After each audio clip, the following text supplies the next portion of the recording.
DCP साहब ने उनको काम दिया। ठीक है, एक टाइम पे और भी आ रही है।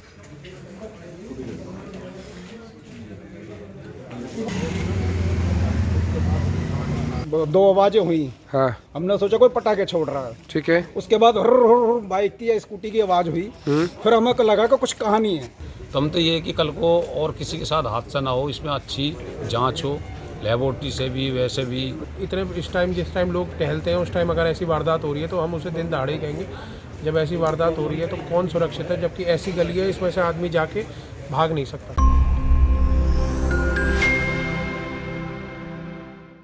देर रात बदमाशों ने सराय ख्वाजा मेन बाजार में व्यापारी को गोली मारकर लूट की। 2 गोली व्यापारी को लगी, निजी अस्पताल में उसे भर्ती कराया गया है। घटना करीब रात 10:30 बजे की है। किराना थोक व्यापारी रिंकू मंगला जब अपनी दुकान बंद कर घर जा रहे थे, तभी अचानक बाइक और स्कूटी पर सवार आए 2 बदमाशों ने बंदूक दिखाकर कैश लूट लिया। जब रिंकू मंगला ने उन्हें पकड़ने की कोशिश की तो उस पर 2 राउंड गोलियां फायर कर दी, जो रिंकू मंगला के कमर और हाथ में जा लगी, जिसके बाद घायल होकर जमीन पर गिर पड़ा और बदमाश वहां से फरार हो गए। गोली की आवाज सुनकर आसपास के लोग जब वहां पहुंचे तो देखा 2 लोग बाइक और स्कूटी पर भागते हुए दिखाई दिए। लोगों ने उसे पकड़ने की कोशिश की पर पकड़ ना सके। लहूलुहान जमीन पर गिरे रिंकू मंगला को लोगों ने उठाकर निजी अस्पताल ले जाकर उसे भर्ती कराया गया है। पुलिस जांच में जुटी हुई है। भाई साहब हमारे भाई थे, वो आ रहे थे अपनी दुकान से, गली के अंदर जा रहे थे। हाँ 3 बदमाश आए, गोली चली, भाई का कैश टूटा, भाई की स्कूटी लेके फरार हो गए। और ये करीब कितने बजे की वारदात है? पौने 10 बजे की, जबकि भीड़ अच्छी खासी होती है बाजार में,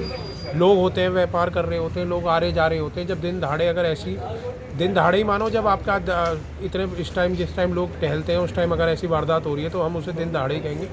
जब ऐसी वारदात हो रही है तो कौन सुरक्षित है, जबकि ऐसी गली है इसमें से आदमी जाके भाग नहीं सकता। ये 3 गोलियां चली हैं, मार्केट के लोग हैं सभी, और जो है लड़का जिसको गोली लगी है वो मार्केट अपनी दुकान से कैश लेके आया है। और जब देखा कि 3 आदमी थे, एक तो भगा, एक उसकी खुद की स्कूटी लेके, और तीसरा भी भगा है उसके पीछे।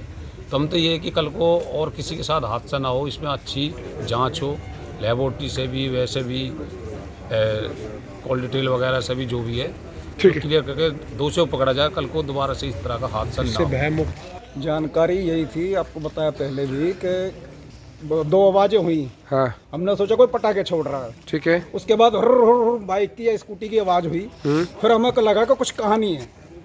एकदम फिर रोने की आवाज़ आई। हम अपने घर से भागे। हमारे पड़ोसी हमारे से पहले आ गए, उन्होंने पीछा भी किया लेकिन कोई हाथ नहीं आया। बाहर गली के कोने पे एक दुकान है, उसमें कैमरा चलवाया। उसमें जो देखा, एक पहले बाइक निकली, वो गई पल्ला की तरफ। उसके तुरंत बाद एक स्कूटी निकली, वो गई मथुरा रोड की तरफ। और उसके तुरंत पीछे एक पैदल भाग रहा था, वो भी मथुरा रोड की तरफ भागा। उसके बाद की नहीं कह सकते क्या है क्या नहीं। गोलियां 2 लगी हैं, एक कमर में, एक हाथ में। अच्छा। हाथ वाली गोली निकाल दी है। फिलहाल लड़का ऑपरेशन रूम में है।